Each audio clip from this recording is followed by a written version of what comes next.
Nous avons des homosexuels chez nous. Ça veut dire qu'aujourd'hui, nous avons des homosexuels. Eux aussi, ils vont mourir. Le marabout est citoyen, comme tous les autres citoyens. Donc les choses doivent être claires.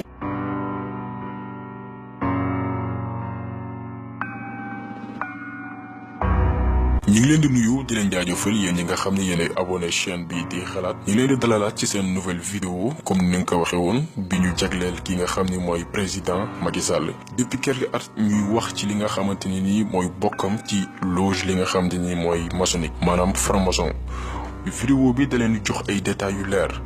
kañ la Macky Sall dugg ci li nga xam ne nii mooy secte maçonnique ñen ñooy ay parrainam naka lay wëy di réaliser li nga xam ne mooy projet franc-maçon yi fii ci Sénégal ak ay loi ay dispositifs ay projets yoo xam ne da koy teg ngir gën a yokk doole ñi nga xam ne nii ñooy franc-maçon yi fii nga xam ne mooy suñu réew di Sénégal lépp dina leer ci vidéo bi nga xam ne tey dañ ko consacré essentiellement kii di Macky Sall.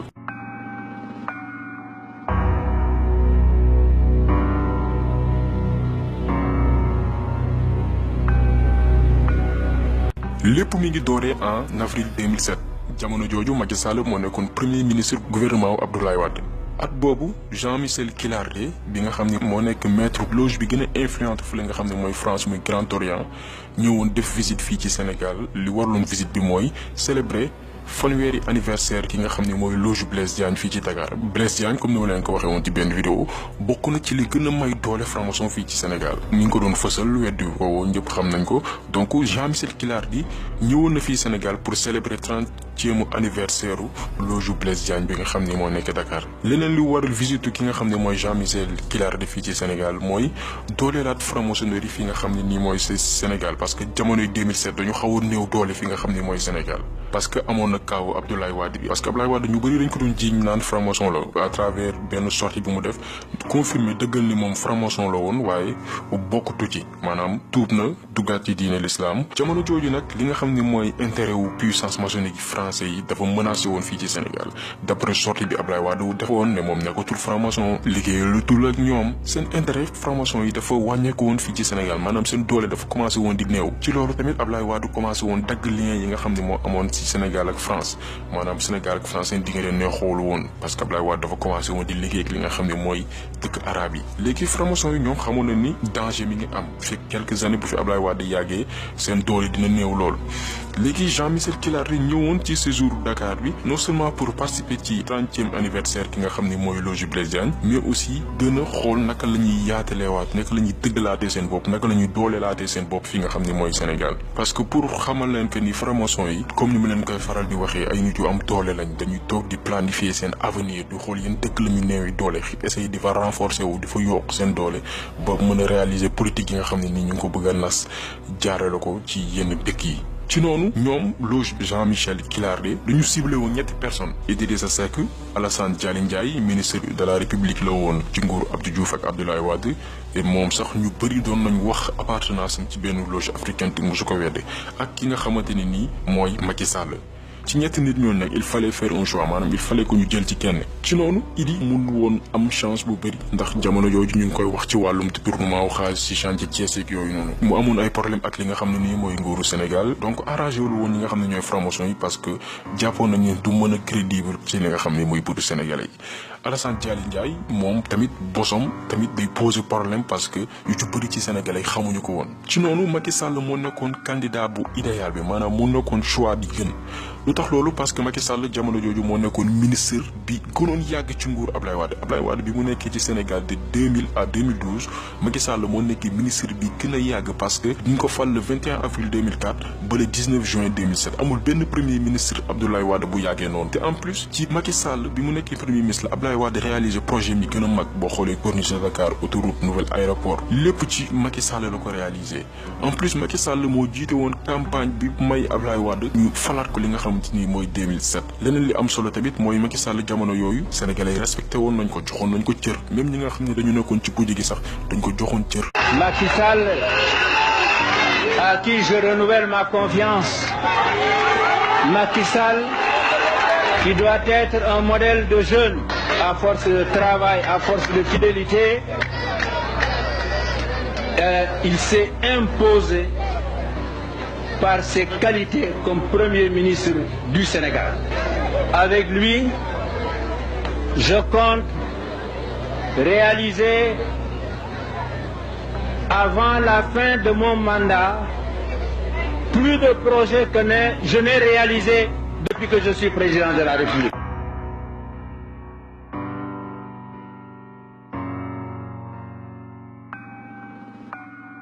donc moom nit la woon boo xam ne dafa crédible en plus moo nekkoon benn choix bu idéal boo xam ne buñ ko ngembee mën na leen defal ñoom li ñu bëgg mën na réussir ñoom pari bi nga xamante ni defoon nañ ko musé woon nañ ko fi nga xamante ni nii mooy Sénégal. ci noonu la Jean-Michel Kilaré ci visitam bi mu ñëwoon def Sénégal rencontré ki nga xamante ni nii mooy Macky Sall ci visite privée boo ko déggee mooy visite boo xam ne kenn du ko teewee ñaar nit yi ko sekk ñoo koy teewee bu ngeen seetloo Jean-Michel Kilaré au lieu que mu dem rencontrer Abdoulaye Wade bi nga xam ne mooy président du Sénégal loolu xam ne mënul nekk parce que relation yi neexul woon dafa dem rencontrer li nga xamante ni nii mooy premier ministre am benn visite boo xam ni visite confidentielle la boo xam ni benn journaliste fekkeewu ko benn membre gouvernement fekkeewu ko ku dul Jean-Michel Kilaré ak ki nga xamante ni nii mooy Macky Sall waaye di leen fàttali ni Jean-Michel Kilaré jamono jooju moo nekkoon maître loge bi gën a am doole fi nga xam ne mooy France muy Grand Orient. ci noonu la ñu proposé Macky Sall benn projet assuré ko garantie yépp pour fal ko li nga xam ne nii mooy 2012 parce que franc-maçon yi dañu am doole am nañ alal am nañ kàttan dañ lay jox ay moyens financé la lépp lu war pour homme politique réussir li nga xamante ni nii mooy ay mission am dañ ko koy jox ci noonu la ñu gënte Macky Sall proposé ko benn projet ne ko mën nañ la fal si noonu la ñu conclure benn accord boo xamante nii dañ ko war a exécuter fii quelques at. Le 20 juin 2007 Macky Sall ñu fal ko fi nga xam ne mooy Assemblée nationale du Sénégal waaye fal boobu waru woon nekk lu yàgg parce que d'après rencontre bi Macky Sall amee woon Jean-Michel Kilaré il fallait que mu créer benn problème ci biir gouvernement wu Abdoulaye Wade victimisé wu bu génnee pour mën a am benn crédibilité ci Sénégalais maanaam waru woon génnee noonu ci nguuru Abdoulaye Wade maanaam bu tëboon tëb génne ci nguuru Abdoulaye Wade mun na bañ a am benn crédibilité ci bëtu Sénégalais il fallait que mu créer benn problème boo xamante ne nii dina tax ñu dàq ko ngir Sénégalais yi mën ko yërëm mu mën a nekk benn candidat boo xamante ni dinañ ko mën a fal ci li nga xam ne mooy élection présidentielle il faut war a ñëw pour expliquer leen ni franc-maçon yi dañu muus ay borom yi bopp ñoo fa ne di xalaat di planifier lépp lu ñu war a réaliser fii ak fukki at dañ koy planifier togg ko ba mu ñor jaarale ko ci yoon pour mën a am résultat bi nga xamante ni moom lañ bëgg. jamono jooju nag ki nga xam ne mooy Karim Wade mun ne ni moo nekkoon l'homme intouchable maanaam jamono jooju mooy nit koo xam ne kenn du ko laal parce que papa moo nekk président jox ko tamit lenge yépp boo xool bépp poste boo xalaat stratégique bi nga xam ne amoon na ci dëkk bi Karim Wade daf ko amoon demoon na sax ba nit ñi di ko wooyee ministre de la terre du ciel parce que bépp ndooma tànk bu am solo papaam joxoon nañ ko donc moo nekkoon nit koo xam ne kenn du ko laal Abdoulaye Wade sax demoon na ba ci benn kàddam naan dooma moo gënoon muus ci ñi nga xam ne nii mooy sénégalais donc Macky Sall jamono jooju amoon na benn occasion boo xamante ni nii dina ko may mu génn ci nguur Abdoulaye Wade génn ci génn boo xamante ni nii sénégalais yi dinañ ko yërëm wala ñu dàq ko pour mu mën a gagner li nga xamante ni nii mooy sympathie sénégalais yi donc il fallait toucher là où ça fait mal comme ni ko tubaab di waxee bu leen fàtte ni jamono jooju tamit dossier wu ANOCI bi moo nekkoon actualité Karim Wade jiite woon conférence internationale islamique boobu noonu te dañ jógaloon jiiñ li nga xam ne mooy détournement ci travaux yi nga xamante ni nii dañ ko waroon amal ci li nga xamante ni mooy événement boobu noonu léegi Macky Sall def exprès convoqué ki nga xamante ni nii mooy Karim Wade fële nga xam ne mooy assemblée nationale pour mu apporter ay justification ci dossier boobu bi mu koy def xamoon na li ko doon xaar xamoon na ni bu ko defee non seulement dinañ ko dàq te buñ ko dàqee ba pare dina am jàppale ñi nga xam ne franc-maçon yu France yi nga xam ni garantir nañ ko dinañ ko apporter seen soutien à travers visite bi nga xamante ni Jean-Michel Kilaré amaloon na ko fii ci Sénégal bi mu fi ñëwee pour célébrer 30e anniversaire u Blaise Diagne bi donc lépp Macky Sall xamoon na ko mais daf ko doon def pour am benn occasion créer problème biir PDS ñu dàq ko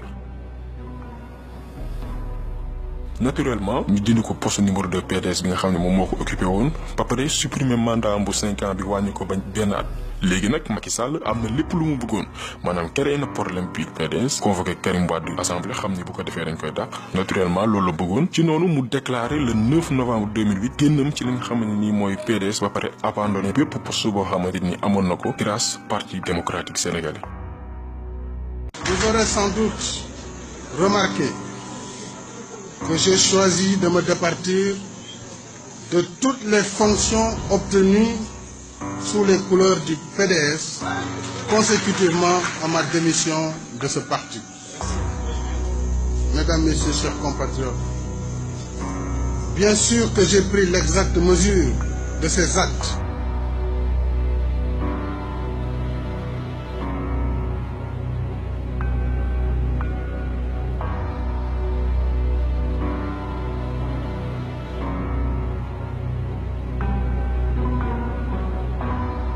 Le 1er décembre 2008 Macky Sall créé parti politique APR Alliance pour la République dinañ ci ñëw ci logo parti boobu noonu ak lan moo tax ñu choisir bopp fas bi comme mandarga li nga xamante ne nii mooy APR dinañ ci ñëw léegi.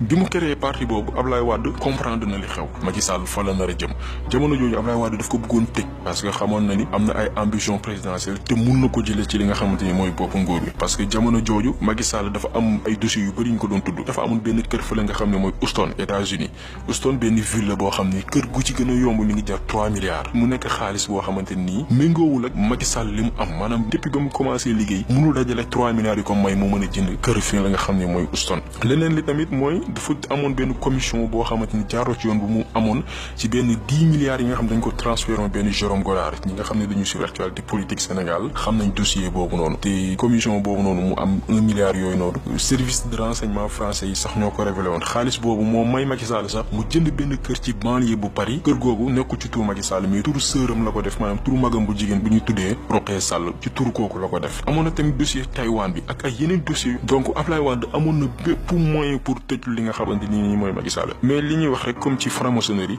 waxoon naa leen sànq rek Ablaye Wade ci boppam moo waxoon ni moom franc-maçon la mais nee na ci ay kàddoom nekkatu ko mais ci biir franc-maçonnerie dafa am la ñuy wax le concept de fraternité maanaam ñi nga xam ne ñoo ci sëkk moo xam nga nekk ci wala nga dem ba décider yow nekkatoo ci da nga ko war a respecter muy le concept de la fraternité benn règle la boo xam ne da nga koy jàng bis bu ñu lay initier maanaam ñi nga xam ne ay franc-maçon lañ duñu defante lu ñaaw duñu tëjante duñu rayante seen biir même si woo ne wa ci dikki bi nga ne bokkatoo si donc loolu moo échappé Macky Sall Ablaye Wade tëjlu ko parce que concept de fraternité boobu noonu bi nga xam ne moo lié képp koo xam ne mos nga bokk ci loge maçonnique da nga ko war a respecté.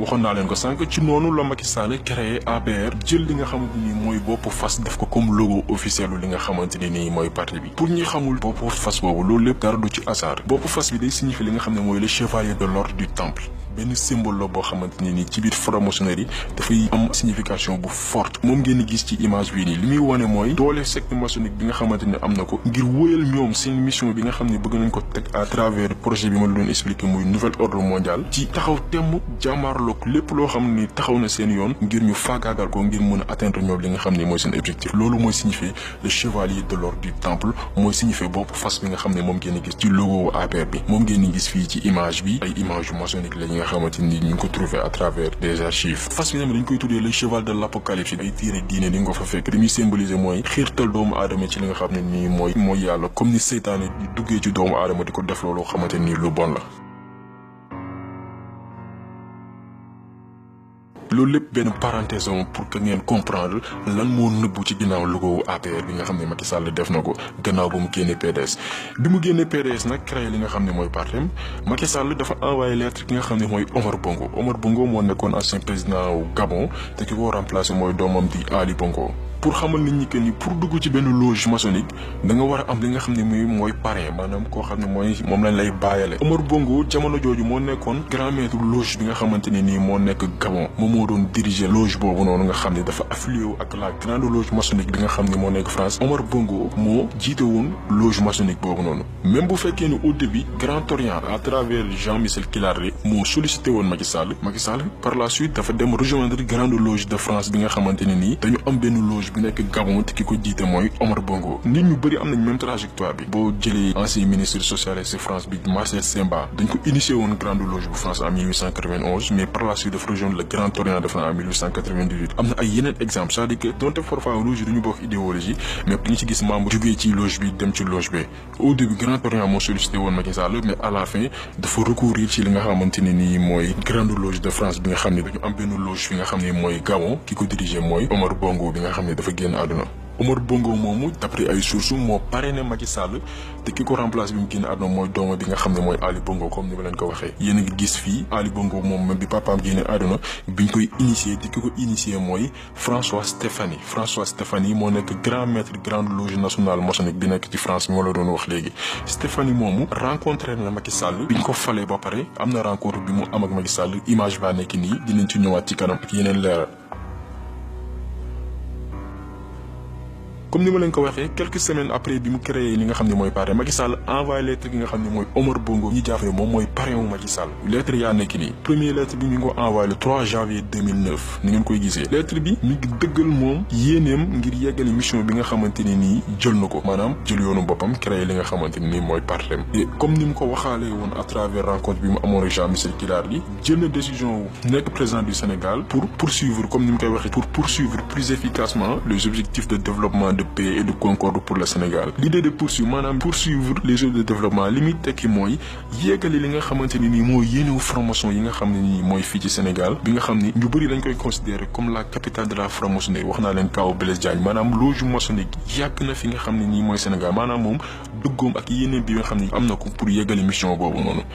mu yaat yeggali ne dans cette entreprise nouvelle se sollicitent vos conseils éclairés vos orientations et votre appui à tout point de vue maanaam mi ngi ñaan Omar Bongo li nga xam ne mooy ndimbalam ay conseils éclairés ça veut tout dire maanaam taxaw ki nga xam ne mooy Omar Bongo ci bépp fànn maanaam lépp leer na maanaam Macky Sall bi mu génnee PDS demul solliciter li nga xam ne mooy conseil ak ñaan fi nga xam ne mooy sëriñ si demul wut conseil ñaan yi nga xam ne ñooy homme politique sénégalais yi nga xam ne am nañ expérience demul wut ay conseil wala ay ñaan chef d'état yi nga xam ne ñoo taxaloog Sénégal te nga xam ne am nañ expérience dafa dem ci ki nga xam ne mooy Omar Bongo bi nga xam ne mooy grand maître loge bi nga xam ne moo nekk Gabon lépp leer na ci li nga xamante ni mooy lettre yi deuxième lettre bi mi ngi nekk nii Macky Sall mi ko envoyé waat le 9 janvier 2009 bi ko Omar Bongo père spirituel am envoyé lettre confirmé li nga xamante ni ñoom ñaar mooy seen rencontre malheureusement nag rencontre bi mujjul am parce que Omar Bongo dañ ci tegee quelque temps dafa génn li nga xamante ni nii mooy àdduna loolu sax moo taxoon initiation wu li nga xam ne nii mooy Macky Sall à la grande loge du Gabon bi nga xamante ni naroon na ko conclure ak rencontre bi mu naroon am Omar Bongo avorté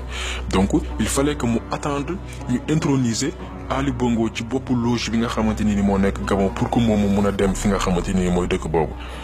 Ali Bongo ñu ngi ko introniser le samedi 31 octobre 2009 te waxoon naa leen ko sànq ki ko introniser mooy François Stéphanie bi jiite moom it loge bi nekk France. ci noonu la Macky Sall dem Gabon le 11 septembre 2011 à quelques mois wu li nga xamante ni nii mooy élection présidentielle d'après ay sources même ci visite boobu noonu lañ ko initié ci si la intégré loge France bi nga xamante ni dafa am affiliation ak grande loge bi nga xam ne moo nekk Gabon donc li ko dese woon mooy terminer li nga xamante ni mooy processus boobu noonu retourner fii nga xam ne mooy Sénégal yeggale li nga xam ne mooy campagne ci ndimbalu formation yi nga xam ni ñoo ko gémb jox ko ay moyens parce que bu leen fàtte ni ci ñetti at la Macky Sall def tuuru Sénégal Macky Sall ñetti at la wër Sénégal gi yëpp amul benn dëkk bu mu dugg dëkk yëpp dugg na fa dem bitim réew dem Europe dem Amérique pays africains yu bëri mu dem fa def li nga xam ne mooy campagne te ñun ci bëri posé wuñu question fan la jëlee xaalis boobu noonu maanaam temps bi mu nekkee nguur Abdoulaye Wade yëpp mënu fi dajale xaalis boo xamante ni mën na ko may mu def campagne boobu yooyu yëpp parce que campagne xaalis la ay milliards la di nga am ay oto di nga am ay carburant ñu bëri posé wuñ ces questions là parce que dañ ko ngemb ñu ko ngemb mooy franc-maçon yi wax naa leen du début ba fi ñu yegg si nii naka la demee naka lañ ko joxe ay moyens ci ñetti at mu bër dëkk yëpp def ay campagne am ba dara desatu ko lu dul 2012 mu càmmaaru Abdoulaye Wade jëlee ko fi te loolu moo am.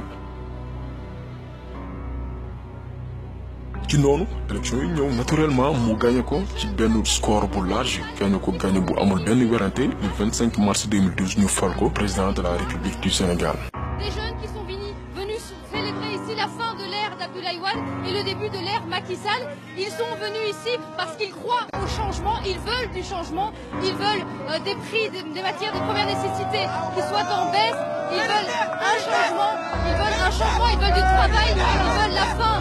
du chômage, ils veulent le changement, ils sont venus le dire ici, mais ils ont aussi tenu à saluer la décision du président sortant Abdoulaye Wade,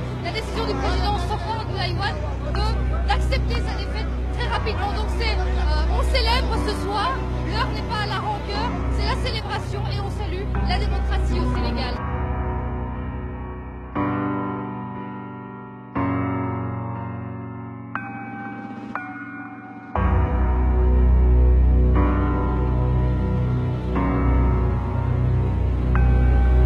Je jure de remplir fidèlement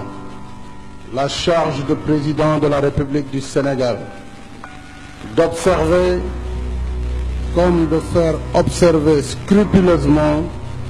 les dispositions de la Constitution et des lois, de consacrer toutes mes forces à défendre les institutions constitutionnelles, l'intégrité du territoire et l'indépendance nationale. De ne ménager enfin aucun effort pour la réalisation de l'unité africaine. Le 2 avril fi nga xam ne mooy Dakar ñu investir li nga xam ne nii mooy Macky Sall waaye ñaari semaine dong lañ ci teg ci li nga xam ne mooy investiture am Macky Sall dem France pour rencontrer ñi nga xam ne ñoo ko fal. Après c'est la rencontré François Stéphanie bi ma leen doon wax grand maître de la grande loge de France bi nga xam ne moom tamit moo intronisé Ali Bongo bi nga xam ne moo nekk ci grande loge bi nekk Gabon bi bàyyam génne àdduna. Li nit ñi war a comprendre mooy dara du hasard ci scénario bii nii amul dara lu ci nekk hasard lépp lañ ko planifié woon. Programmé ko ngir teg Macky Sall ci li nga xam mooy bopp Sénégal jox ay moyens jox ay oto jox ko alal mu war dëkk bi campagne pour teg ko ci bopp Sénégal lépp dañ ko planifié woon trajectoire bi ngeen di gis lépp lii la mi ngi nii dañ ko fal 2 semaines après ci la dem rencontré ñu ko fal mi ngi nii ñu ngi koy gis ak François Stéphanie mu koy nuyu di ko jox ñaari loxo. moo tax France tey lépp lu mu bëgg ci Sénégal da koy am France tey daanaka ñuy diriger Sénégal Macky Sall jiitewul Sénégal France ñuy orienté Sénégal parce que ñoo ko teg ci li mu nekk boo leen xoolee même bu ngeen xoolee ci image bi xool leen Macky Sall naka lay nuyoo ki nga xam ne mooy grand maître franc-maçon bi nga xamante ni nii moo nekk France nga comparé ko ak naka lay nuyoo ñi nga xam ne ñooy suñu kilifa diine parce que seytaane yi jaamu seytaane yi franc-maçon yi ñoom bu ñuy nuyu seen i njiit ne leen di nuyoo ak cër. ñu nit Sénégal am na suñu façon ñuy nuyu suñu sëriñ yi maanaam boo leen di nuyu di leen jox warma mais xoolal Macky Sall naka lay nuyoo franc-maçon ak naka lay nuyoo suñu kilifa diine yi xam ni quoi qu'il en soit ñun ñoom la ñu yaakaar parce que ñoom ñoo fi samp diine gi image yi boo ko comparé mi ngi nii xoolal ni muy nuyoo li nga xam ne mooy franc-maçon yi ak naka lay nuyoo li nga xam ne mooy suñu kilifa diine yi respecté wu leen faale wu leen njiitu franc-maçon la gën a jox cër que suñu kilifa diine yi nga xam ni ginnaaw yàlla ñoom la ñu yaakaar parce que ñoo fi samp diine gi boo ko xoolee fii mi ngi koy wax ci déclaration yi di wax ni kilifa diine yi nga xam ñoo ne Sénégal ay citoyen ordinaire lañ. Il faut vouloir que le marabout est citoyen comme tous les autres citoyens. Donc les choses doivent être claires. Quand on voudrait aujourd'hui amener des problèmes particuliers ou un statut particulier pour marabout dans une république, ça n'existera pas. Je le dis clairement. Une république démocratique et laïque. suñu kilifa diine ay citoyen ordinaire lañ mais franc-maçon yi nga xam ne ñoom lay nuyoo ñaari loxo duñu ay citoyen ordinaire parce que xam na leen respecté na leen ñoo ko teg fi nga xamante ni nii fa la nekk ñoom la gën a jox cër. Que le président sénégalais accompagné de son homologue Ali Bongo Ondimba arrive à Libreville. En décembre 2014 Macky Sall dellu fi nga xamante ne nii mooy Gabon pour visiter li nga xam ne mooy mausolée Omar Bongo maanaam Omar Bongo fi ñu ko denc pour xamal leen ni ci visite boobu Macky Sall mooy premier président africain bu visiter mausolée boobu noonu parce que Omar Bongo moo nekkoon parrain am moom lañ ko bàyyilee woon donc c'est pas fortuit moom moo nekk président africain bi njëkk visiter mausolée boobu noonu depuis bi Omar Bongo génne àdduna. lii lépp ay preuve la yuy wane ni Macky Sall jaamu seytaane la faalewul suñu diine yi faalewul suñu tarixa yi lenn mooy objectif am biir Sénégal dooleel franc-maçon fii ci Sénégal may leen doole fii ci Sénégal jox leen lépp loo xam ne bëgg nañ ko fii ci Sénégal mu yombalale leen ko parce que ñoom ñoo ko jël jox ko ay mooy teg ko ci bopp réew mi.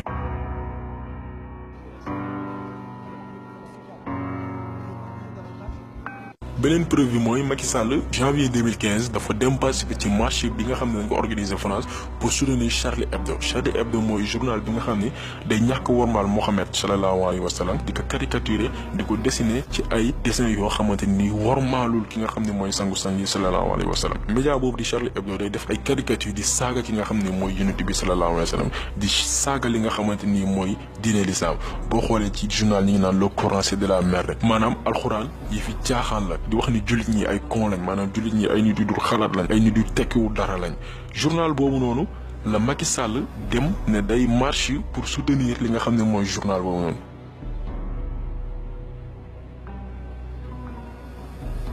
Charlie Hebdo dañ leen attaqué woon ñu bëri ñu ngi koy fàttaliku te ñi leen attaqué mooy ay jullit yi nga xam ne dañu nekk France sonn ci li nga xam ne mooy provocation yi nga xam ne journal boobu mi ngi koy def ñu dem attaqué leen ba am ñi nga xamante ni nii am na ñu ci rey li nga xam ne nii benn tontu la boo xam ne lu normal la parce que tey bu fekkee sa diine dañ ko tooñ ngeen yàgg di boole di ko ñaxtu di ko kaas faale wuñ leen yoon la ñu dem fayu te ñooñu noonu li ñu def buñ ci deewee àjjana lañ jëm Macky Sall bi nga xam ne moom day wax ni moom jullit la te loolu dara du ci dëgg parce que gëmul diine l'islam faalewul diine l'islam bi parce que mënoon ni jullit nga dem di participer ci manifestation yi nga xamante ni ñoo xam ne ay noonu l'islam lañ nga dem ne jullit nga da ngay dem wot seen marche boobu am na ay président jullit yoo xam ne bi leen invité ci marche boobu dañu bañ ne duñ ci dem parce que seen diine lañ toroxal seen diine la ñu ñàkk wormaal moo tax demuñu fa mais moom mi nga xam ne faalewul diine marionnette la moo dem participer ci marche boobu.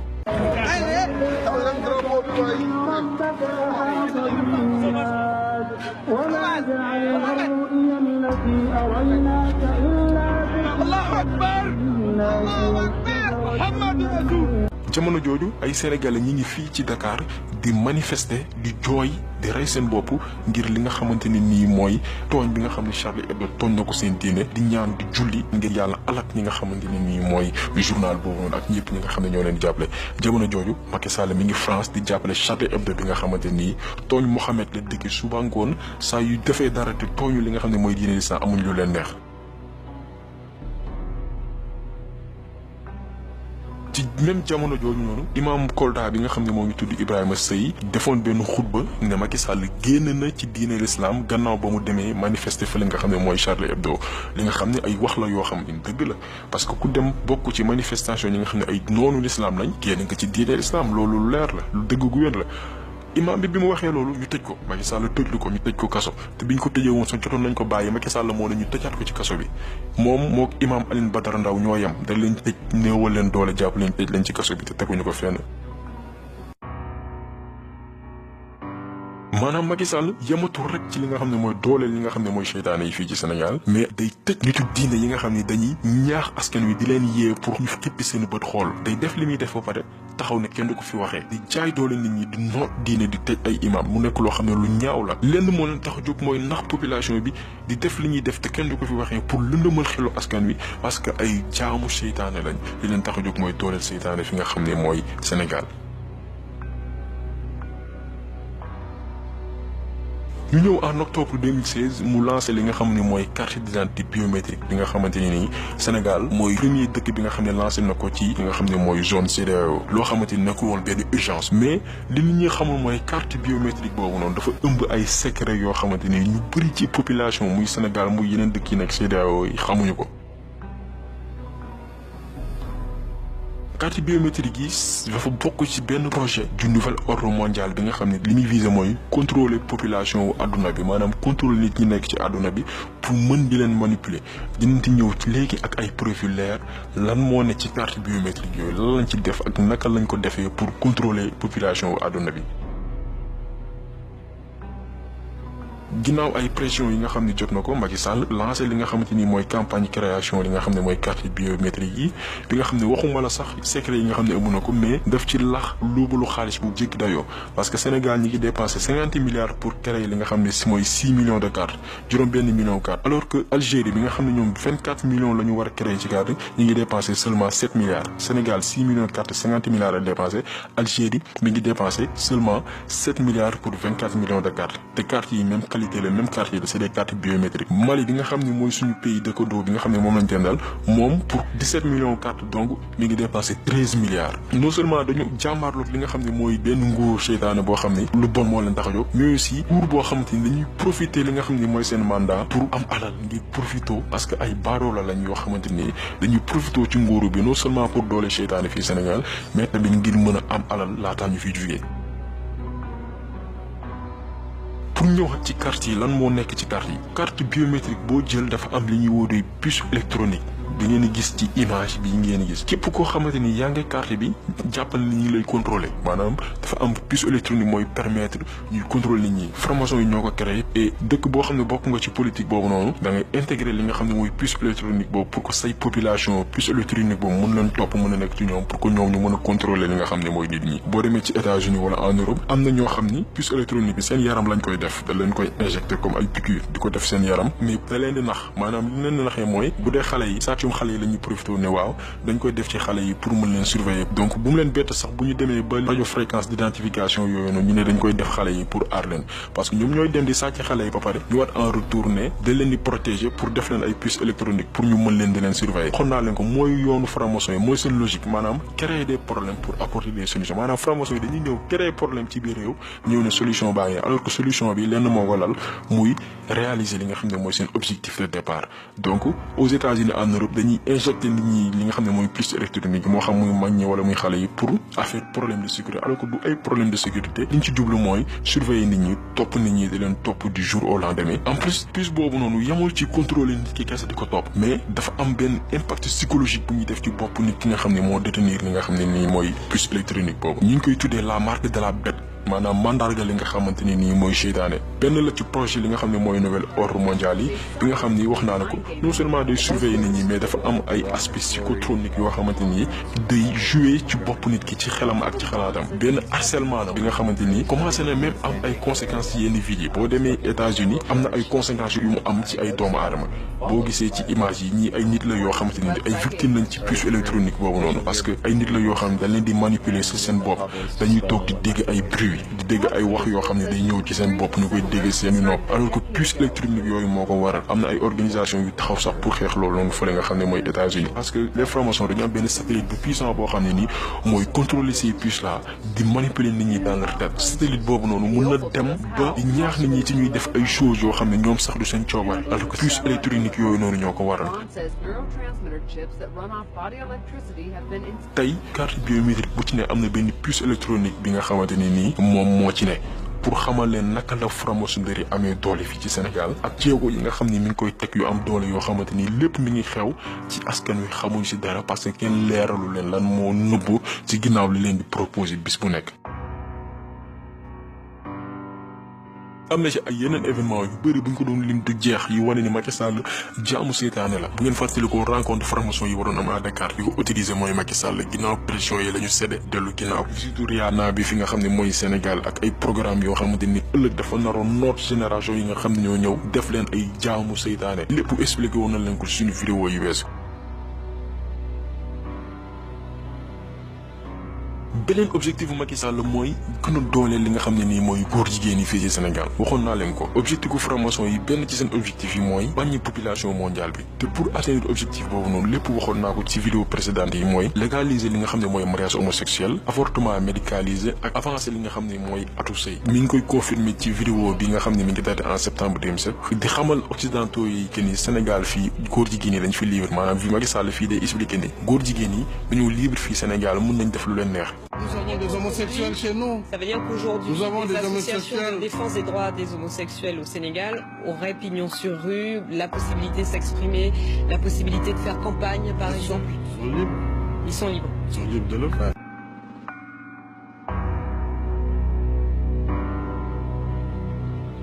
lii lépp day expliquer ni moom promesse yi nga xam ne mi ngi koy tenir ñi nga xam ne ñooy ay chefam ñi nga xam ne ñoo ko diriger pour dalal seen xel di leen xamal projet yi nga xam ne moom diggaale na nga ko ñoom mi ngi koy respecté fii ci Sénégal beneen li dëggal loolu noonu mooy ci référendum bu 20 mars 2016 bi ci point yi nga xam ne daf ko proposé woon dafa am benn réforme boo xamante ni li ko tax a jóg mooy reconnaître de nouveaux droits aux citoyens de nouveaux droits boo ko déggee mooy ay droits yoo xamante ni kenn spécifié wu ko maanaam nouveaux droits yooyu kenn leeralu ko ci li nga xam ne mooy charte boobu nouveaux droits yooyu li mu ëmb mooy ku ci nekk am nga droit wu sëy doomu aadama bu la neex moo xam ngeen bokk sexe wala sax mu nekk mala donc nouveau droit yooyu noonu loolu lay ëmb mu propose ko ci référendum 20 mars 2016 ñu voté ko.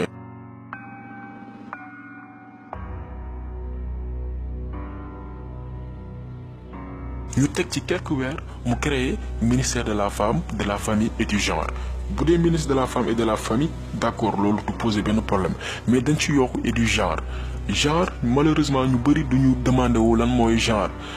benn idéologie la boo xamante nii ñi ko njëkk a développé mooy ay lobby homosexuel maanaam ay groupement homosexuel ak benn mouvement bu ñu tuddee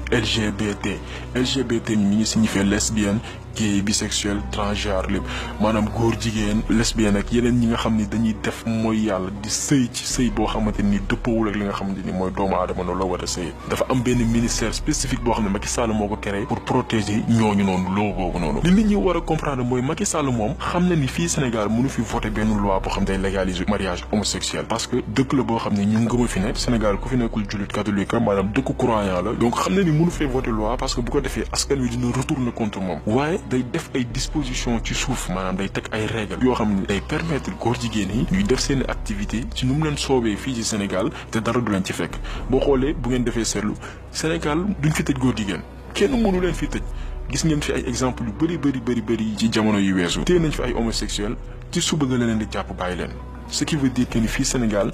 góor jigéen yi dañ fi am doole bu doy ni kenn mënu leen fee tëj tey buñ fi jàppee imam dinañ ko tëj ci kaso bi ay weer kenn du ko génne imam Alioune Badara Ndao bosom bi exemple la imam Sey bosom bi exemple la da leen di téye ci kaso bi ay weer wala ay at kenn du leen jugé mais homosexuel du tëdd kaso Sénégal fii nii lu mat weer bu la tëjee balaa 48 heures ñu bàyyi la c'est-à-dire que Sénégal ci nguuru Macky Sall dem nañ ba góor jigéen moo ëpp doole fi nga xamante ni nii mooy Sénégal li nga xam ne mooy imam yi ay exemple la yoo xam ne ay fee la yoo xam ne nii Sénégalais ñu koy gis di ci teg seen bët kenn mënu ko weddi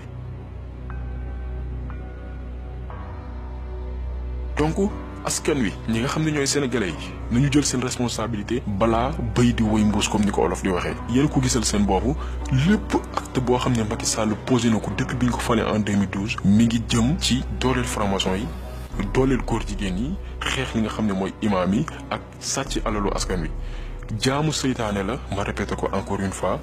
liggéeyam mooy dooleel li nga xam ne mission bi nga xam ne franc-maçon yi dooree nañ ko depuis Blaise Diagne di ko yeggale ba tey loolu mooy yéenewu Macky Sall fi nga xam ne mooy Sénégal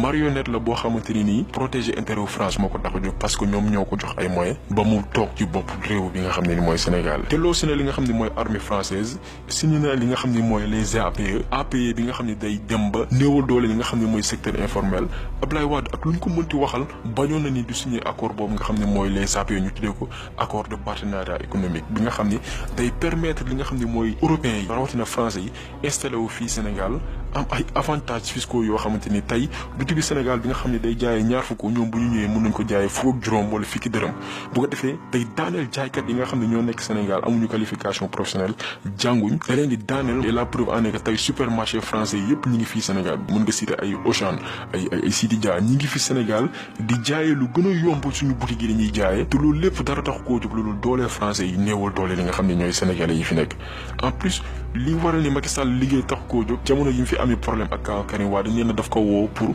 leeral li nga xam ne mooy alalu askan wi loolu lépp du dëgg ay planification li mu defoon pour génn nguuru Abdoulaye Wade la loolu noonu bu fekkoon ni dëgg la ci moom tey du jël sàcc yi nga xamante ne nii ak raykatu nit yi nga xam ne ñoo nekkoon ci nguuru Abdoulaye Wade indiwaat lañ ci gouvernement maanaam lépp lu mu doon wax au début dara du ci dëgg dara dugguwul ci moom boo xoolee sàcc yi nekkoon ci nguuru Abdoulaye Wade yeeg yëpp ñu ngi ci moom mun nga lim Awa Ndiaye Sitor Ndour Bayla Wane Ousmane Ngom buñ doon lim du jeex ñëpp ñu ngi daw ci nguuru Macky Sall daw làqu ci moom parce que moom moo leen protéger moom moo leen aar alors que tey ci kaso bi la leen waroon fekk